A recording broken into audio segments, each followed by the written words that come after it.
है guys, hello to everyone. और आज मैं कुछ इंपॉर्टेंट टॉपिक बताने वाला हूं that is very important about the earth. Earth के बारे में काफी इंपॉर्टेंट फैक्ट बताने वाला हूं, काफी इंपॉर्टेंट चीज बताने वाला हूं।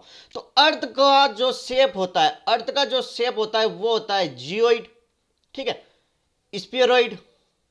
ध्यान से देखना, इनको याद रख लेना, इनको नोट करते जाना। जियोइड, स्फीयरॉइड और ओबलेट, ठीक है, ओबलेट। ये तीन शेप आपको याद रखना, ठीक है। वो नारंगी के समान गोल होता है, आपने छोटी क्लास में पढ़ा होगा। लेकिन अगर आप हाई लेवल की बात करते हो, यूपीएससी लेवल तक, तो आपको ये तीन टर्म्स जरूर मिलेगी। क्वेश्चन में आपको ये डायरेक्ट दे दिया जाएगा।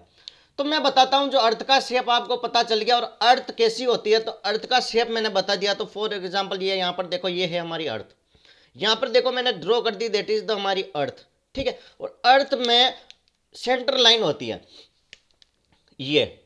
ये होती है सेंटर लाइन। इसको हम हिंदी में क्या बोलते हैं, दैट इज द भूमध्य रेखा। इसको हम हिंदी में बोलते हैं भूमध्य रेखा, भूमध्य रेखा। और इंग्लिश में क्या बोलते हैं इसको, वो बोलते हैं दैट इज द इक्वेटर, ठीक है। इसको हम इंग्लिश में बोलते हैं इक्वेटर। अब यहां पर मैं एक चीज क्लियर कर दूं कि कोई बंदा लेट जाता है, ये बंदा यहां पर ऐसे लेट जाता है, ठीक है, तो लेटने को बोलते हैं लेटीट्यूड। इसके रेफरेंस में बता रहा हूं। और कोई बंदा खड़ा है, ये बंदा यहां पर खड़ा है और इसकी लेंथ में ऐसे मेजर करूंगा ना, ऊपर से नीचे, तो ये लॉन्ग लंबाई हो गई ना, तो इसको बोलते हैं लॉन्गिट्यूड। समझना, लेटीट्यूड और लॉन्गिट्यूड की टर्म्स आपको समझ में आ जाएगी। तो जो लाइनें ऐसे चलती है, ये लेट रहा है ना, बंदा लेटता कैसे, ऐसे। तो ये देखो लेट रहा है, ये है अपनी लेटीट्यूड, ठीक है। पॉइंट क्लियर है, लेटीट्यूड आपको क्लियर हो गया। इसके बाद मैं जो बता रहा हूं that is the longitude. Longitude में लाइनें कैसी, लंबाई मैंने क्या बताया, ऐसे ऊपर से नीचे आएगी, that is the longitude. Clear है, पॉइंट क्लियर है, दिस इज द लॉन्गिट्यूड। तो लेटीट्यूड और लॉन्गिट्यूड का फंडा आई थिंक आपको समझ में आ गया होगा। नाउ नाउ फिर से हम अर्थ के बारे में इसको क्लासिफाई करके फटाफट इसके टॉपिक को खत्म करते हैं। फटाफट इसके टॉपिक को खत्म करते हैं। तो ये लो, ये आपकी अर्थ फिर से बना दी, फिर से आपकी अर्थ बना दी। मैंने क्या कहा था कि ये इक्वेटर से जा रही है, जो बीच से जा रही है, दैट इज द भूमध्य रेखा, ठीक है। ऊपर की साइड में होते हैं, इनको बोलते हैं दैट इज द पोल। पोल, इनको क्या बोलते हैं, पोल। ये हो गया नॉर्थ पोल, ऊपर की साइड में जो डायरेक्शन होगी नॉर्थ, और नीचे की साइड में डायरेक्शन होगी साउथ, इसलिए साउथ पोल, ठीक है। ये जो अपना पॉइंट होगा दैट इज द ईस्ट, और ये वाला जो पॉइंट होगा दैट इज द वेस्ट, ठीक है। पूर्व पश्चिम उत्तर दक्षिण। ध्यान से देखते रहना, काफी इंपॉर्टेंट है, इसे एक लेक्चर में सब बता दूंगा। तो यहां से क्या होगा, ये एक पॉइंट है, ठीक है, ये मान लो रेडियस है, तो यहां से एक एंगल बनेगा, ठीक है। ये एंगल ले लिया, ये हो गया 23.5 डिग्री का, और एक एंगल ले लिया दैट इज द 66.5 डिग्री का, ठीक है। वैसे ही यहां पर भी एक एंगल ले लिया 23.5 डिग्री का, और यहां पर एक एंगल ले लिया देती है तो 66.5 डिग्री का, 66.5, 66.5 डिग्री का, ठीक है। तो क्या किया मैंने, एंगल लेके इन लाइन को मिला दिया, ये ऐसे इस लाइन को मिला दिया, ठीक है। यहां पर भी ऐसे इस लाइन को मिला दिया। ध्यान से सुनना, ध्यान से देखना, कंसेप्ट है, ऐसी क्लास कोई नहीं लेगा, कोई भी इतना डिटेल में आपको नहीं बताएगा, कोई भी इतना डिटेल में आपको नहीं बताएगा, ठीक है। ये ऊपर वाले 66.5 डिग्री को भी मिला दिया, ये नीचे वाले 66.5 डिग्री को भी मिला दिया। तो जो 23.5 डिग्री में नॉर्थ पोल की साइड में जो बनेगा ये वाला, ठीक है, जो ये जो लाइन होगी इसको बोलते हैं ट्रॉपिक ऑफ कैंसर। इसको क्या बोलेंगे, ट्रॉपिक ऑफ कैंसर, जिसको हिंदी में बोलते हैं कर्क रेखा, कर्क रेखा। और ये होता है that is the Tropic of Capricorn, Tropic of Capricorn, मतलब इसको क्या बोलते हैं, that is the Makar Rekha. इसको हम बोलते हैं that is the Makar Rekha. फिर मैंने आपको एंगल बना के बताया कि ये 66.5 डिग्री का एंगल हो गया, चंदा लेके आपने बनाया होगा बचपन में खूब। तो इसको बोलते हैं आर्कटिका, इसको क्या बोलते हैं, आर्कटिका। और इस वाले को बोलते हैं 66.5 पे नीचे की साइड में, इसको बोलते हैं अंटार्कटिका, ठीक है। इसको बोलते हैं अंटार्कटिका। ध्यान से देखना, ध्यान से देखना, हमारी पूरी अर्थ है, इसमें कहीं ना कहीं इंडिया की लोकेशन होगी, कहीं अमेरिका होगा, सारा इसी के अंदर आएगा, ठीक है। तो क्या होता है कि आपने एक चीज देखी होगी कि यहाँ पर एक जोन बताते हैं, सनलाइट इस अर्थ पर आती है। मेरा जो पढ़ाने का मेन मकसद है ना, वो यही है। ये फॉर एग्जाम्पल यहाँ से अपनी आ रही है सनलाइट, ठीक है, सनलाइट। ध्यान से देखना, यहां से आ रही है अपनी सनलाइट, ये, ठीक है। तो सनलाइट क्या होता है माय डियर फ्रेंड, ध्यान से देखना, यहां से सूर्य भगवान है, ये अपने सूर्य भगवान है, ये क्या करते हैं, सनलाइट दे रहे हैं, ये डायरेक्ट यहां पर सनलाइट दे रहे हैं, ठीक है।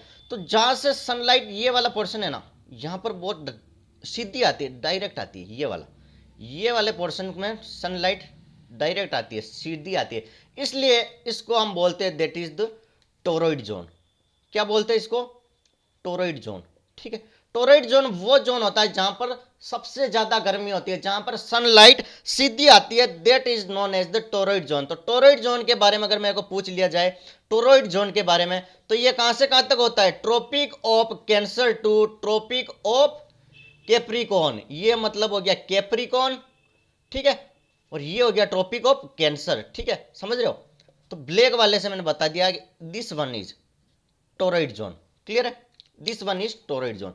इसके बाद देखना यहां पर है ना सनलाइट, यहां पर सनलाइट ये भी आएगी लेकिन थोड़ी तिरछी हो जाएगी, ये थोड़ी तिरछी हो जाएगी, तो यहां पर सनलाइट थोड़ी कम आएगी, इसलिए इस जोन को और इस जोन को बोलते हैं अपन that is the temperature zone.